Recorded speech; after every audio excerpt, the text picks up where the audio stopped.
Jemaat Tuhan, selamat pagi, selamat hari baru. Sangat bersyukur karena Tuhan mengasihi kita.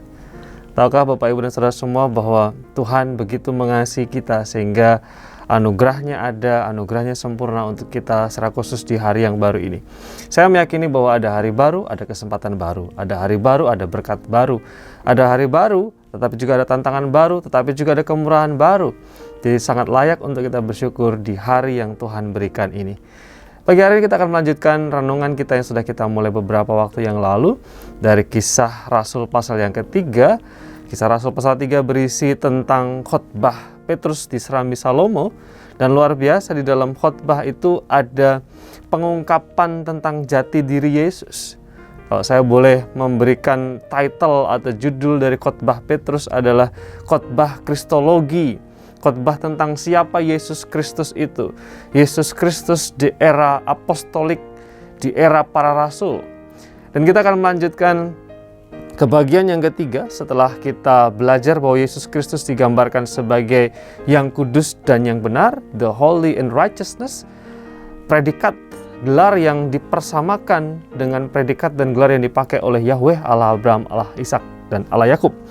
Sekarang di dalam ayat yang ke-15 pasal yang ketiga, demikian firman Tuhan, demikianlah Ia, Yesus Kristus, pemimpin kepada hidup, telah kamu bunuh, tetapi Allah telah membangkitkan Dia dari antara orang mati, dan tentang hal itu kami adalah saksi.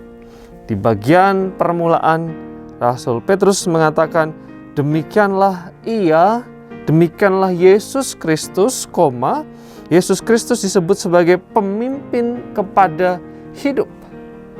Ada pengungkapan siapa Yesus Kristus. Yang ketiga, Yesus Kristus disebut sebagai pemimpin kepada hidup. Dia adalah pandu kepada hidup. Dia adalah pribadi yang mengarahkan, menunjukkan tentang kepada hidup yang kekal itu.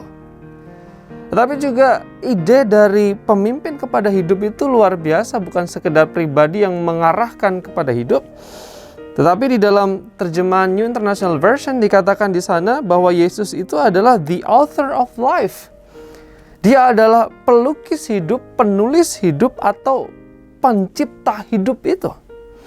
Jadi bukan hanya menunjukkan, mengarahkan kepada hidup, memimpin kepada hidup, tetapi Yesus Kristus adalah pencipta kehidupan itu sendiri. Lalu kemudian juga sangat luar biasa di dalam terjemahan American Standard Version dikatakan bahwa Yesus itu adalah Prince of Life. Pemimpin, penguasa, pangeran kehidupan. Dia adalah yang punya otoritas atas kehidupan. Saya suka membandingkan dengan terjemahan-terjemahan yang lain juga. Seperti di dalam Amplified Version dikatakan Yesus itu digambarkan sebagai Prince, Author, Originator, atau juga resource atau source. Jadi Yesus Kristus digambarkan sebagai pemilik hidup, pemrakarsa hidup, tetapi juga sumber hidup itu sendiri. Betapa luar biasanya ketika Rasul Petrus menggambarkan jati diri Yesus. Yesus digambarkan sebagai pemimpin kepada hidup, yang mengarahkan kepada hidup, tetapi Dia pencipta hidup. Dia adalah penguasa hidup, Dia adalah pemrakarsa hidup, dan Dia adalah sumber kehidupan itu sendiri. Luar biasa. Dia adalah sumber hidup, sang hidup yang kekal. Betapa luar biasa ketika iman dan keyakinan kita berpaut kepada Yesus Kristus Tuhan, yang digambarkan sebagai sumber, pemilik, pemrakarsa, pencipta hidup. Rasul Paulus menjelaskan di dalam Kolose bahwa tidak ada sesuatu pun yang hidup yang jadi di luar Dia. Tinggallah di dalam Yesus, ikutlah Yesus, milikilah Yesus, peganglah Yesus, karena Dia yang memimpin kepada hidup. Dialah penguasa hidup, pemelihara hidup, pencipta hidup, pemrakarsa hidup, dan sumber kehidupan. Biarlah firman Tuhan ini menolong kita untuk menjalani kehidupan kita di sepanjang hari ini dengan terus meyakini bahwa Yesus Kristus adalah milik yang paling berharga yang kita punya di dalam kehidupan kita, karena Dia adalah sang hidup itu sendiri. Kita berdoa. Kami memuji-Mu ya Yesus, sumber hidup, pemprakarsa hidup, pemimpin kepada hidup.